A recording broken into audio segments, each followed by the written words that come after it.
안녕하십니까, 이진우입니다. 경기가 나빠지고 경제가 어려워지면 그 자체로도 힘든 일이 많지만 또 그러다 보면 정치적으로도 불안해지고 각종 폭력 사태, 소요 사태들도 많이 나타나고 그래서 더 불안해집니다. 불행히도 내년에 그런 일들이 더 많아질 것 같다는 걱정들도 조심스럽게 제기되고 있고요. 그런 가운데 최근에 레바논이라는 나라에서 이미 그런 일이 발생하고 있습니다. 이 나라는 2019년에 시작된 경제 위기가 2020년 이 나라 수도인 베이루트에서 발생한 폭발 사고, 또 여기에 코로나19 대유행까지 여러 가지가 겹치면서 최악의 경제난으로 이어지더니 최근에는 국제사회의 우려를 살 만한 수준의 폭력 사태가 발발하고 있는데요. 오늘 역시나 박정호 시간에는 이 레바논이 어떤 나라인지, 그리고 이 나라의 위기와 폭력 사태가 얼마나 심각한지 한번 들여다보겠습니다. 손에 잡히는 경제 플러스 광고 듣고 시작합니다. 전 세계 경제의 다양한 현안을 깊이 있고 재미있게 공부할 수 있는 시간, 역시나 박정호 시간입니다. 오늘은 경제난이 내전으로 이어지고 있는 중동의 레바논이라는 나라를 가보겠습니다. 한국경제산업연구원 박정호 부원장님 나오셨습니다. 어서 오세요. 예, 안녕하세요. 레바논은 뉴스에 가끔 잊을만 하면 들려요. 예, 그런데 예. 좋은 소식 들리는 경우는 별로 없는 것 같고. 네, 그렇죠. 예.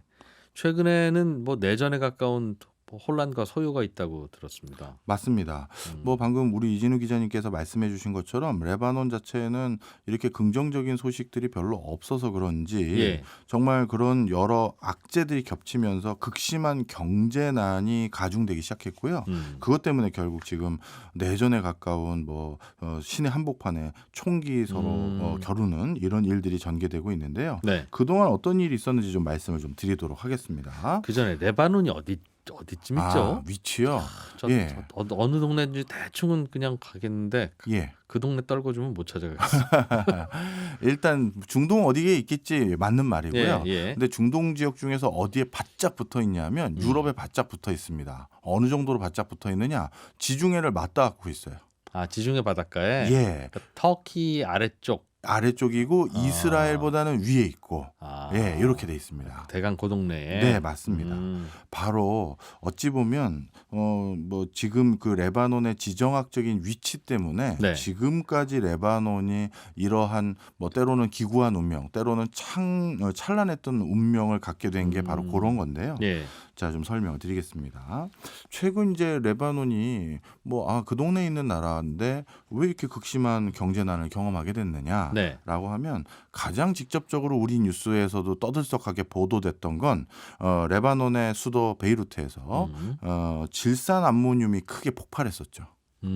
항만에 정박해 있던 배 안에 질산 암모늄 몇천 톤이 한꺼번에 폭발하면서 사고로. 예. 그래서 무슨 우리 나가사키, 히로시마 이런 데 원자탄 터지면 생기는 버섯구름 같은 게 한번 생겼던 네, 모습 예. 보신 적 있으실 거예요.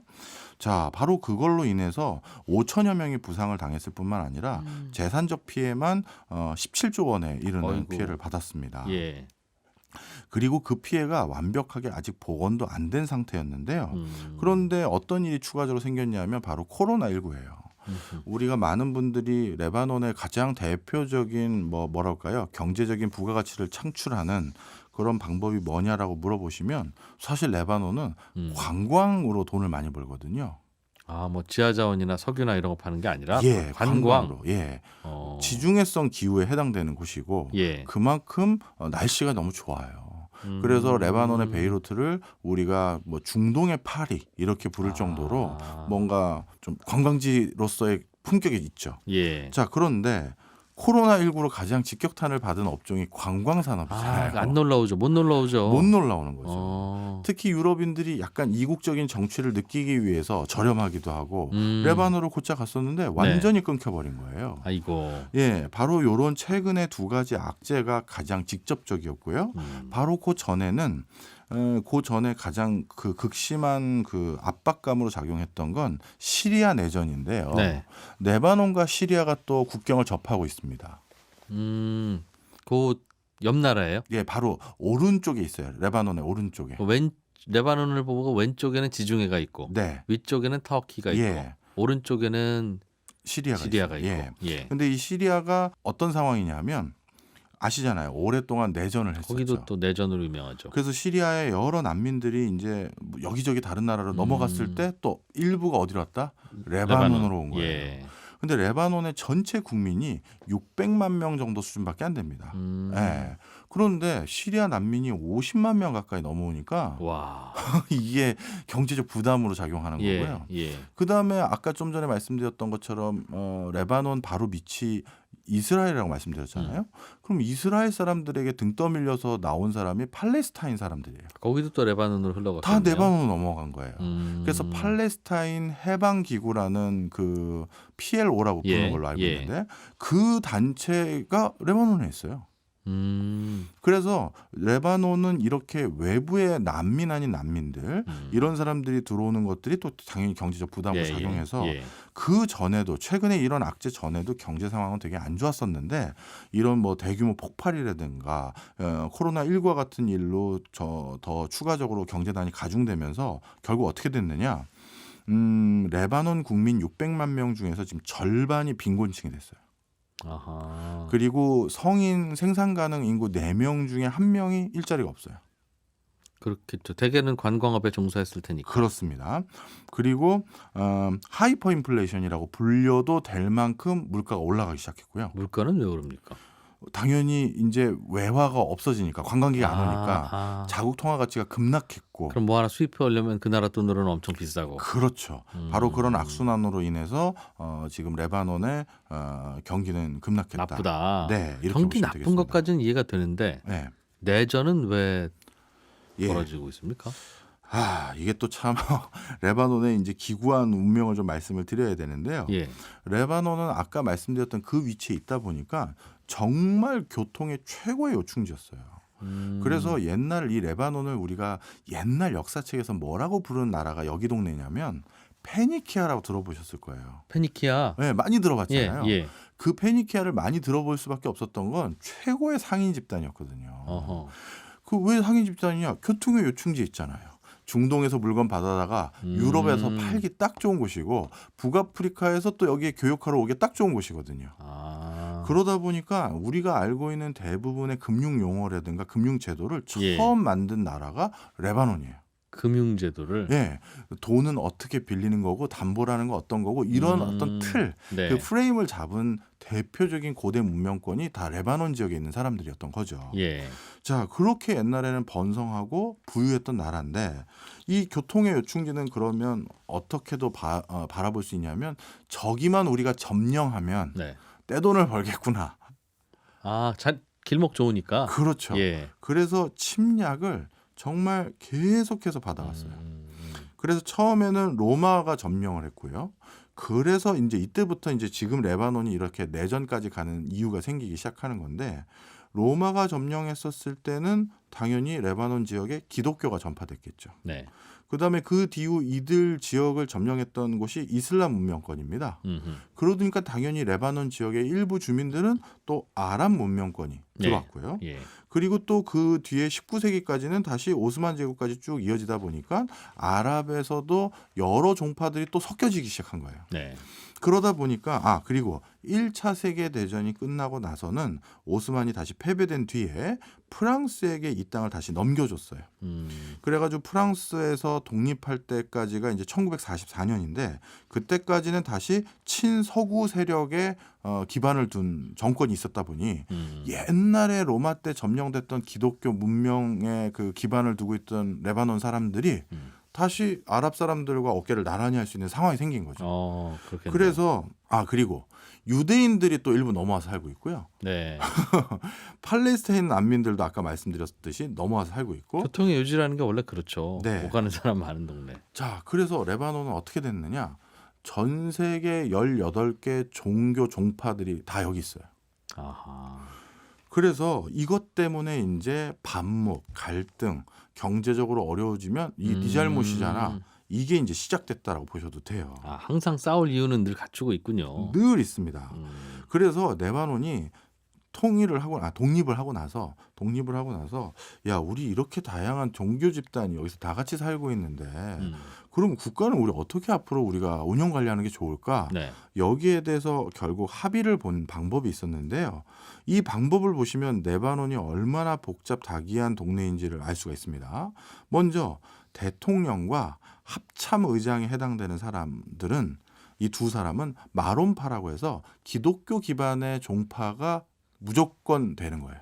그게 최대 민족인가 봐요. 그 숫자로. 그렇다고 봐야죠. 맞아요. 예. 예. 예. 그러니까 대통령과 합참의장은 마론파에게서 무조건 배출한다. 나온다. 그다음에 총리. 총리는 이슬람인데 이슬람도 거의 대부분의 종파가 있다고 말씀드렸잖아요. 예. 총리는 이슬람의 수니파.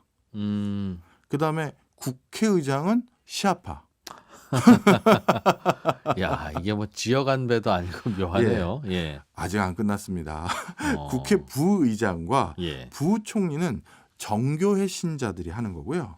그다음에 군 사령관은 드루즈파라고 또 있대요. 예. 제가 이것도 처음 들어봅니다. 여기서 하는 걸로 정해진 거예요.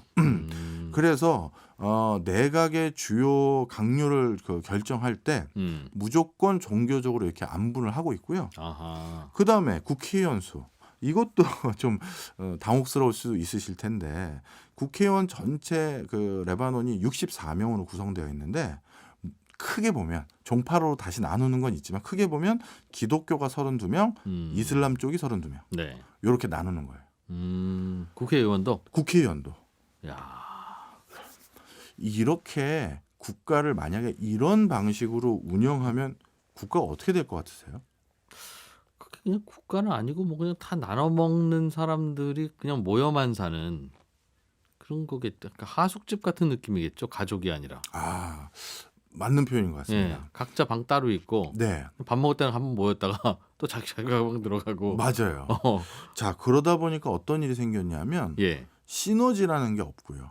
그렇죠. 그다음에 하나의 통일되게 그 국가를 발달할 때도요. 이 큰 기술을 걸어야 될 때가 있어요. 일단 다 배팅 네. 예. 야, 우리 배팅해서 이거 한번 우리 총체적으로 해보자. 뭐 전력 투구해서 해보자. 음. 이런 큰 기술을 절대 못 걸어요. 그러다 보니 레바논이 지금 어떻게 돼버렸냐 하면 전 세계 부패 지수에서 최상위 랭커에 들어가 있어요. 무슨 얘기냐면 이게 다 나눠 먹게 하니까 네. 무슨 공정한 게임의 룰이 있고 그런 게 아니라 뭐가 하나 떨어지면 야, 우리 쪽에서 그걸 해야지. 로비, 뭐 뒷거래 이런 게 예. 있고 예. 설사 우리 쪽이 아니라 이거는 레바논에 온 거니까 각 종파마다 몇 퍼센트씩 게임의 룰처럼 나눠 가집시다 했는데 그런데 그 처음에 얼마가 들어오게 했다라고 한 그 숫자를 줄여버리면 예. 살짝 우리가 더 많이 가져가는 거죠. 그렇죠, 그렇죠. 그러다 보니까 여러 지금 종파들이 국가를 생각하는 게 아니라 종파의 이익을 생각하는 형태로 그 국가 경영을 하다 보니까 전 세계 부패 지수 1등이고요. 그 다음에 국가가 좀처럼 발달을 못해요. 사실 제가 오늘 레바논이 주제이긴 하지만 네. 뭐 레바논에서 내전 같은 거 일어나서 지금 2022년에는 이런 나라들이 더 생길 수 있으니 조심하십시오 이 얘기를 하려고 하는 거지만 예. 사실 이걸 보면 저는 참 많은 고민이 들어요. 어떤 고민이요? 우리나라에서도 주는 시사점이 많거든요. 예를 들어서 우리나라가 70년대, 80년대, 90년대까지만 하더라도 그런 거에 대한 의식 수준이 높진 않았었어요. 그런데 요즘 어떤 의식 수준이 높으냐면 그 낙하산 인사 이런 거 안 되지. 공정하게 능력 중심으로 뽑아야지 이런 거고. 그다음 또 한 가지는 뭐 관 피하니 무슨 피하니 뭐 이런 거 있었잖아요. 뭐 선임자들에 대한 예우 뭐 이런 것들. 그 부처 출신이라고 이걸 왜 다 해? 그렇죠. 여기 사장은 왜 항상 그 부처 출신이 내려와 이런 거. 맞습니다. 이제 이런 것들에 대해서 우리가 근절하려고 하잖아요. 이제 그러면 어떻게 될 수도 있냐면 이게 그렇다고 제가 그런 거 하지 말자는 의미는 아닌 거 아실 거예요. 가끔은 조직이라는 게 일사불란함이 가져다주는 이점이 있거든요. 예. 그 일사불란함이라는 건 그 정권 또는 그 국가의 통치 철학을 공유하는 사람들이 있었을 때 일사불란함이 있어요. 불필요한 논의, 불필요한 안분, 불필요한 절차가 생략되는 거거든요. 네.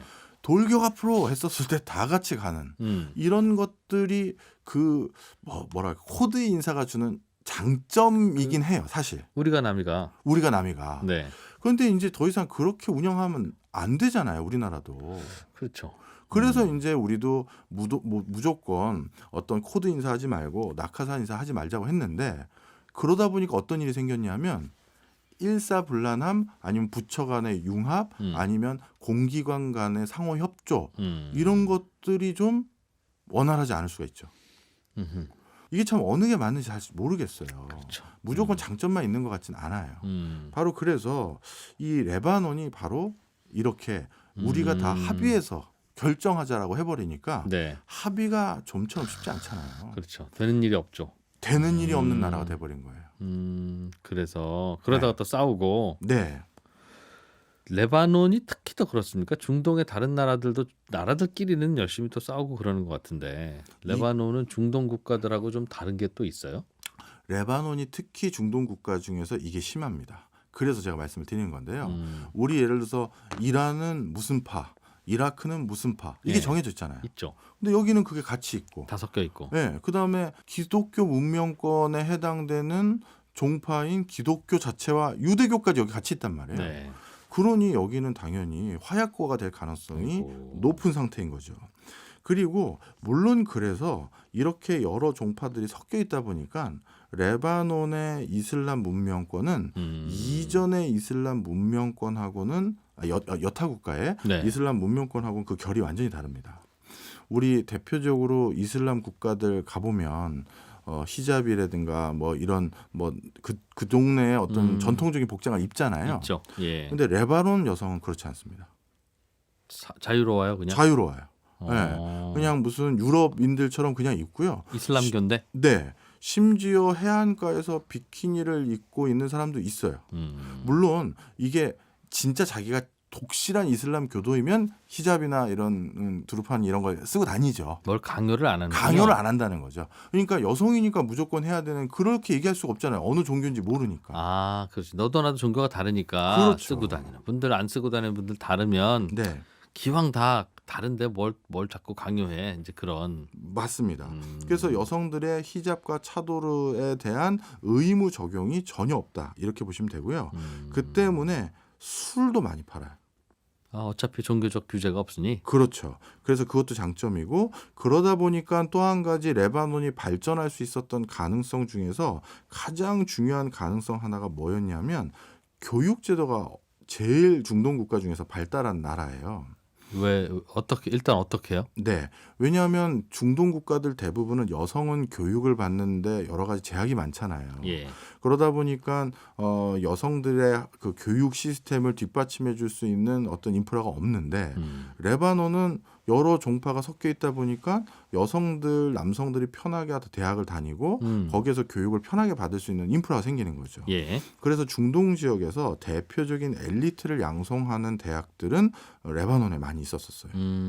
그래서 어떻게 보면 종교적으로 여러 가지 교육의 혜택을 못 받을 법했던 예. 중동의 여성들이나 뭐 이런 분들이 레바논에 와서 유학을 하거나 예. 그런 경우가 많았고요. 아, 그리고 또 한 가지 레바논이 이렇게 교육 환경이 좋을 수 있었던 또 한 가지 이유는 레바논의 공용어로 사용되는 언어가 하나가 아니거든요. 아랍어, 네. 그다음에 프랑스에 오랜 동안 지배를 받았으니까 프랑스어, 프랑스어. 영어 등 한 4-5개국의 언어를 다 여기서 쓰고 있습니다. 그러다 보니까 언어적으로도 여긴 교육 진입 장벽이 적은 거잖아요. 네. 그래서 여기가 교육의 중심지가 돼 있었다. 이렇게 보시면 되겠죠. 진짜 하숙집이군요. 맞습니다. 모여서. 자, 예. 네. 그런데 이렇게 여러 종교들이 다 같이 결부돼서 국가 주요 보직도 나눠 가지고 있는 이런 국가이다 보니까 예. 이번에 그 아까 서두에 말씀드렸던 질산 암모니움 저 폭파 사건하고 그다음에 지금 국가가 이렇게 어려워진 거에 대해서도 누가 잘못을 한 건지에 대해서 조사가 안 되고 있어요. 서로 주장만 있는 거죠. 저쪽 종파에서 뭘 하던 그게 잘못돼서 이게 폭파한 거야. 무슨 소리야? 니네 쪽에서 한 거지. 이런 일들이 생기고 있고요. 그다음에 레바논이 또 이렇게 그 종파들 간에서 단순한 싸움만 있는 게 아니라 예. 그 종파들을 지원하는 인근 국가들이 다 달라요. 대표적으로 시리아 같은 경우는요. 예. 레바논의 특정 종파를 지지하고 있고요. 예. 그래서 그 사람들을 통해서 레바논에 영향력을 행사하려고 해요. 그게 이제 수니파인데 네. 수니파를 대표하는 정치 집단이 미래운동이라는 곳인데 그 미래운동은 시리아가 시아파인 헤즈볼라 세력하고 친분이 있는 것들에 대해서 지적을 하고 있어요. 네. 그래서 한쪽에서는 시리아의 원조를 받아가지고 네. 전력 수급난이라든가 이런 걸 해결하겠다라고 얘기를 하는데 다른 쪽에서는 아니다. 지네들 종파의 뒷배경이 같은 종파 세력들이 네. 뒤에서 이렇게 이쪽 지역을 더 우호적인 지역으로 바꾸려고 하는 뭐 수작이다. 네. 뭐 이렇게 주장을 하면서 아. 하나도 원조를 주겠다고 해도 원조를 못 받는 상황. 아하. 네, 이런 상황인 거죠. 그것도 다민족이 모여 있는 국가라서 생길 일이네요. 네, 맞습니다. 특히 최근 이 원조를 꼭 받아야 되는 상황이라서 그 정권 수뇌부들은 전 세계에 도움을 요청했는데요. 예. 이게 이제 올 7월 달부터였는데 지금 하루 24시간 중에서 예. 전기가 들어오는 시간이 2시간밖에 안 돼요. 아이고. 네, 그게 바로 에너지원 수급에 문제가 생겼기 때문인데요. 이게 참 박복한 건데 예. 그 수많은 중동 국가들, 예. 중동 국가들은 다 석유 팔아서 돈 벌잖아요. 땅 파면 석유 나오죠. 네, 예. 레바논만 석유가 없어요. 에이, 파면 나올 거예요. 산유국이 아니에요. 본인들도 설마 우리가 아니겠어 하면서 여기저기 파봤고요. 근데 아니에요. 묘하게. 예. 예. 그래서 지금 외화 보유고가 급격하게 떨어졌거든요. 그래서 외화 보유고 급격하게 떨어지니까 레바논 파운드라고 부르는데 네. 레바논 파운드가 2년 만에 90% 가까이 폭락을 해버렸어요. 아이고. 네. 10분의 1 토막 났네요. 그렇습니다. 환율이 그럼 10배로 뛰었다는 뜻이겠습니까? 그렇죠. 환율 10배로 뛰었는데 물품 가격까지 크게 폭등했으니 아하. 진짜 하이퍼 인플레이션이라고 해도 과언이 아니죠. 네. 자, 그러다 보니까 어떤 일이 생겼느냐. 인근 중동 국가들이나 이런 데서부터 휘발유를 사오기가 어려워졌어요. 외화가 없으니까. 그렇죠. 예. 그리고 전통적으로 이 옆에 있는 시리아가 굉장히 독특한 나라인데 언제 우리 손경제에서도 시리아 한번 해드리려고 하는데 시리아는 레바논을 자기네 아우 국가 정도로 생각을 해요. 언제든지 우리가 뭐 이렇게 관리 감독할 수 있는데 그냥 지네들끼리 있는 거야. 이런 수준으로 생각을 해요. 그래서 항상 시리아가 레바논에 필요한 에너지원, 뭐 가스라든가 뭐 이런 것들을 제공해 줬었는데 그 시리아가 지금 미국으로부터 그 경제 제재를 받고 있잖아요. 그러니까 이 시리아와 여러 가지 교역을 하거나 이런 걸 하기가 어려워진 상태인 거예요. 예. 그러니 여기저기서 이걸 에너지 수급에 원조도 받기가 어려워진 상태다 보니까 결국 어떻게 됐느냐. 이번 7월 달에 레바논 북부 지역에 데이르 암마르라는 곳에 있는 발전소가 일단 가동 중단됐고 연료 없어서. 네. 예. 남부 지역에 있는 발전소에 그냥 남부를 책임지는 발전소인 예. 자흐라니 발전소라는 게 있는데 이것도 가동 중단됐어요. 연료 없어서. 아이고. 뭐 고장도 좀 났다고 하긴 하더라고요. 연료가 원래 석유였어요? 그렇죠. 화력 발전. 예. 예. 그러다 보니까 지금은 하루에 2시간만 가동하다 보니 쉽게 얘기해서 주민들의 그 어떤 뭐랄까요 불평불만이 그렇겠네요. 극단적으로 전기를 못 올랐습니다. 쓰니까. 예, 그럼 그런 상황에서 내전이 벌어진 거예요? 맞습니다.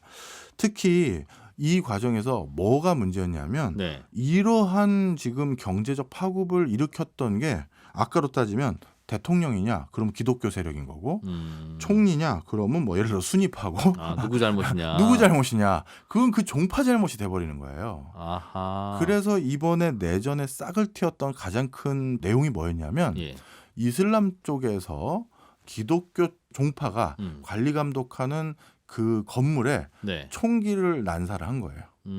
반대로 기독교 종파는 아니다. 저 이슬람 종파는 우리가 쏜 게 아니라 저쪽에서 먼저 쏴서 뭘 했다. 이런 갈등이 높아진 건데 사소한 싸움에도 큰 싸움으로 번지는군요. 그렇죠. 쌓여 있는 감정 때문에. 그런데 이게 사실 저희가 예고된 상황이었다고 생각하고 있었어요. 그 이유가 왜 그러냐면 아까 그 질산 암모니움 이 폭파 사건 있지 않습니까? 이것 때문인데요. 이렇게 폭발을 했음에도 불구하고 아직까지 사건의 원인 규명, 책임 소재를 밝히질 못했어요. 아직도. 그러다 보니까 그 수많은 피해본 사람들이 서로가 서로를 원망하는 상태예요.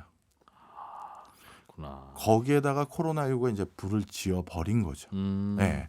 그 다음에 또 한 가지 우리가 주목해야 될 건 여기에서 우리가 또 얻을 수 있는 또 하나의 시사점이 네. 중국, 러시아와 미국 간의 새로운 신냉전 이런 기조가 있잖아요. 여기 뒤에 또 그게 다 붙어 있어요. 중국과 러시아와 신냉전의 뒤에 붙어 있다. 이렇게 보시면 되겠습니다. 야, 그 뒤에는 또 중국, 러시아가 네. 작용하고 있다. 중국과 러시아가 그럼 어떤 식으로 이게 뒤에서 또 작동하고 있는지는 잠깐 광고 듣고 이어서 들어보겠습니다. 네. 예, 한국경제산업연구원 박정호 부원장과 함께 오늘은 레바논이라는 나라의 속사정에 대해서 살펴보고 있습니다. 이게 레바논이 여러 민족이 한꺼번에 모여서 살다 보니까 안 그래도 갈등이 있을 수밖에 없는 구조인데 특히 요즘 코로나로 나라도 경제적으로 어려워지고 하다 보니 드디어 이제 뭔가 폭발한 것 같은데 러시아와 중국이 뒤에서 뭔가 또 다른 일을 벌이고 있다고 들었어요. 이 나라 뒤에 내전에 예. 어떻게 연결된 겁니까? 예, 설명을 좀 드리겠습니다. 아까 질산 암모니움 폭파 사건 있지 않습니까? 예. 그게 누구 거였냐면 러시아 배에 있었던 물건이에요. 러시아 배에서 이 질산 암모니움이라는 굉장히 폭발성이 높은 이 물질을 예. 몇천 톤이나 이렇게 선적을 하고 이제 레바논 항구에 들어왔는데 예. 레바논 정부에서 이 배를 쉽게 해서 압류해 놓은 상태였어요. 왜요? 그것이 이제 음모론일 수도 있는데 여러 해석들이 있어요.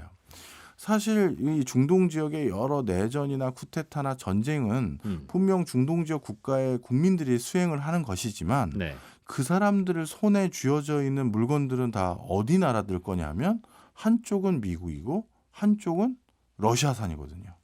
총도, 네. 포탄도, 수류탄도. 예. 그래서 이게 중동 지역이 항상 그런 소리 하잖아요. 미국과 러시아 또는 미국과 중국 등 열강들의 대리전이다. 이런 얘기가 있고 네. 어느 동네를 어느 그 열강에서 영향력을 행사하느냐에 따라서 전 세계 에너지 수급이라든가 이런 여러 가지에 또 영향력을 행사한다는 얘기죠. 예.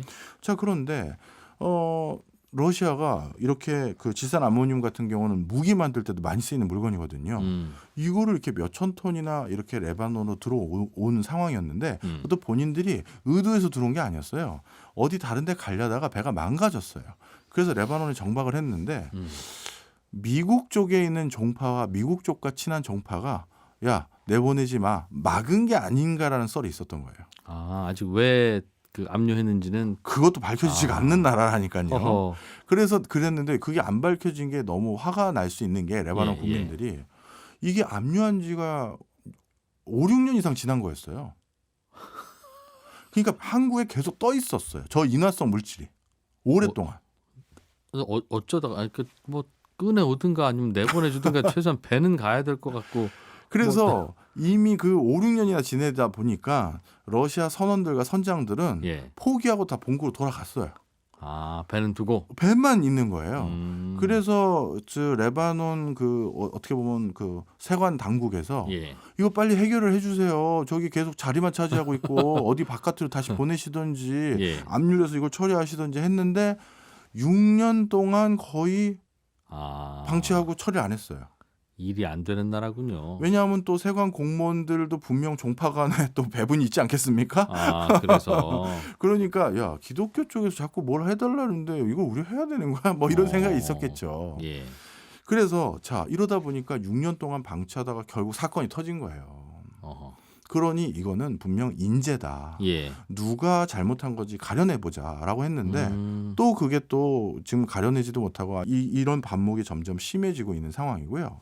거기다가 이 중동의 이 대표적인 교역로에 해당되는 이곳에 또 많은 난민들 또는 새로운 소요가 일어나면서 올해 불과 이제 한두 달 전에 그 이스라엘이 다시 레바논 영토로 다시 또 들어왔어요.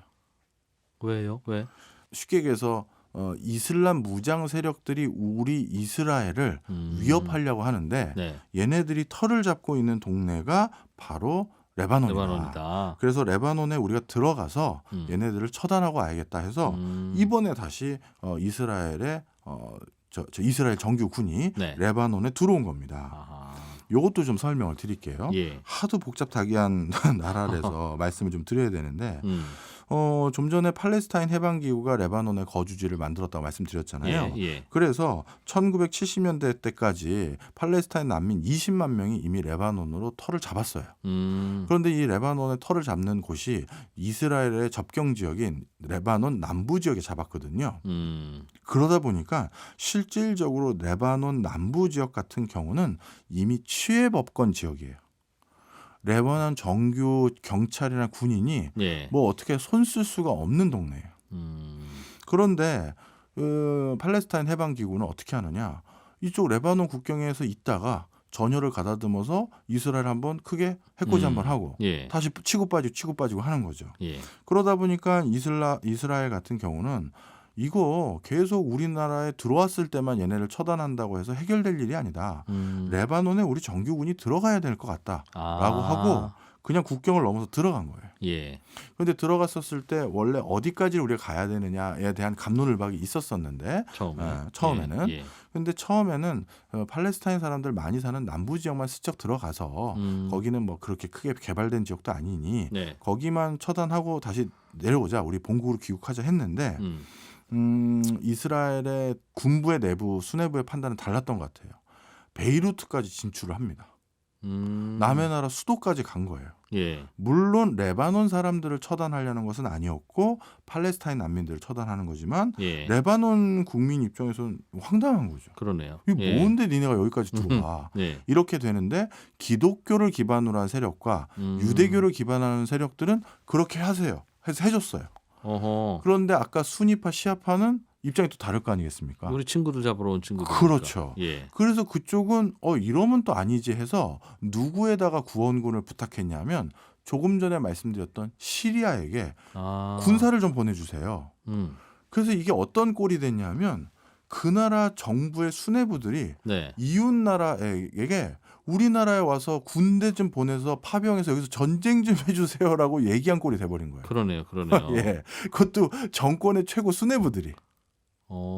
자기 나라 군대는 없어요? 군대가 있는데 뭐 쉽게 해서 당나라 군대인 거죠. 그래서 인구가 600만 명밖에 안 되다 보니까 뭐 그렇게 큰 위력 있는 군인들도 아니고요. 예. 자, 그러다 보니까 여기는 시리아도 어떻게 보면 시리아뿐만 아니라 중동의 다른 이란이라든가 이런 곳도 레바논을 바탕으로 이스라엘에 뭔가 처단을 하고 싶어 하고 이스라엘은 쟤네들 저거 근절시키려면 레바논에 있는 애들까지 다 소탕해야 되는데 네. 이렇게 되다 보니 진짜 발전이라는 걸 기대하기가 정말 완전히. 어려운 상황이었고 중국과 러시아는 그런데 거기서 무슨 일을 합니까? 시리아가 또 자체적으로 무기를 만드는 애들이 아니잖아요. 예. 그래서 시리아는 대표적으로 러시아에서 무기를 조달하는데 그 질산 암모니움이나 이런 게 아무리 봐도 네. 시리아나 중동의 친러시아 계열의 어느 곳으로 향하려고 했던 것을 미국 쪽이나 프랑스나 이쪽에서 야 그거 잡아도 이렇게 해서 우리가 이게 크게 어려워졌다. 예. 그래서 아랍 쪽에서는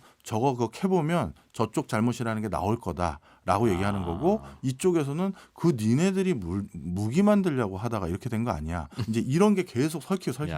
네. 그래서 실제 지금 어떤 상황이냐면요. 이게 단순히 뭐 근거는 없죠. 미국이 인정하고 그런 게 아니잖아요. 그렇겠죠. 예. 그런데 지금 상황이 어떠냐면 레바논의 이 어려움을 보고 미국이 우리 원조해 줄게요. 라고 적극적으로 나서고 있어요. 왜? 자칫 이거 신경 안 썼다가는 등 돌릴까 봐 신경 쓰는 거죠. 누구한테 등 돌릴까 봐? 러시아 쪽으로 완전 넘어가 버릴까 봐. 시리아처럼. 레바논이. 예. 여긴 정말 교통의 요충지이기 때문에 여기다가 무슨 장거리 미사일 하나 갖다 놓으면 정말 별의별 위협들이 되거든요. 네. 자, 그러니까 최근 미국의 기조 아시지 않습니까? 아프가니스탄 등 미국과 직접적 관계없는 거는 우리 신경 안 쓰려고. 신경 안 쓴다고 했는데 여기는 뭐 원조해 줄게요. 뭐 필요한 거 없으세요. 얘기할 정도라는 건 여긴 관계가 있다는 얘기잖아요. 그러네요. 네. 그리고 러시아 역시도 시리아에 지속적으로 무기 대주면서 지금 시리아 지금 그 금융 제재라든가 이런 거 받고 있는 것들을 걱정하지 마. 필요한 거 우리가 좀 대줄게. 또 대리전 아닌 대리전이 일어나는 일이죠. 네. 앞으로는 그럼 레바논에서는 어떤 뉴스들이 또 흘러나올까요? 어떻게 될까요? 앞으로는? 뭐 사실 뭐 레바논이라는 곳이 그동안 어떻게 보면 안정 국면에 있었던 시기보다도 항상 불안전한 시기 또는 불안전한 곳들이 항상 레바논 안에 있었기 때문에 네. 앞으로 그게 더 높아질 거라는 건 자명해 보입니다. 그리고 여기가 직접적으로 충돌하기를 주저하는 많은 서구 열강들이 뭔가 대리전을 하기에 적합한 지역이라고도 판단될 수도 있어요. 자, 바로 그래서 저는 앞으로 레바논 상황이 되게 어려워질 거라고 보여지고요. 제가 오늘 레바논 얘기를 이렇게 가지고 온 이유는 우리에게 중요한 타산지석과 시사점을 주는 거죠. 요즘 우리 그 동해, 황해 뭐 요 근처도 중국과 러시아의 군함이 뭐 같이 뭐 군사훈련을 한다든지 네. 우리 그 저기 뭐냐 우리나라는 빠져 있지만 뭐 미국이나 일본과 뭐 대만까지도 또 뭘 같이 한다고 하고 호주까지도 예. 올라오고 이런 것들이 얼마든지 직접적으로 붙지는 않지만 어느 동네에서 다른 형태로 간접전이 일어날 수도 있는 상황이거든요. 네, 그게 뭐 이쪽 동북아시아 지역이 아니라 동남아시아 지역일 수도 있고 어딘지 모르겠습니다만 그래서 이러한 것들이 앞으로 여기저기 동유럽 지역일 수도 있고요. 우크라이나 지역일 수도 있고 아니면 이런 중동 지역의 또 다른 데일 수도 있고 2022년은 그래서 그런 것들을 우리가 주의 깊게 좀 분쟁과 살펴봐야 소요가 되지 많을 않나. 거다. 예. 오늘은 레바논의 참 복잡하네요. 복잡한 이야기 들어봤습니다. 한국경제산업연구원 박정호 부원장이었습니다. 고맙습니다. 감사합니다. 네, 손에 잡히는 경제 플러스도 이제 마칠 시간입니다. 점심시간이네요. 방송 내용 다시 들으실 분들은 저희 홈페이지 게시판 팟캐스트 이용하시면 언제든지 다시 들으실 수 있겠습니다. 저는 내일 아침 8시 30분에 다시 와서 인사드리죠. 지금까지 이진우였고요. 여기는 손에 잡히는 경제입니다. 고맙습니다.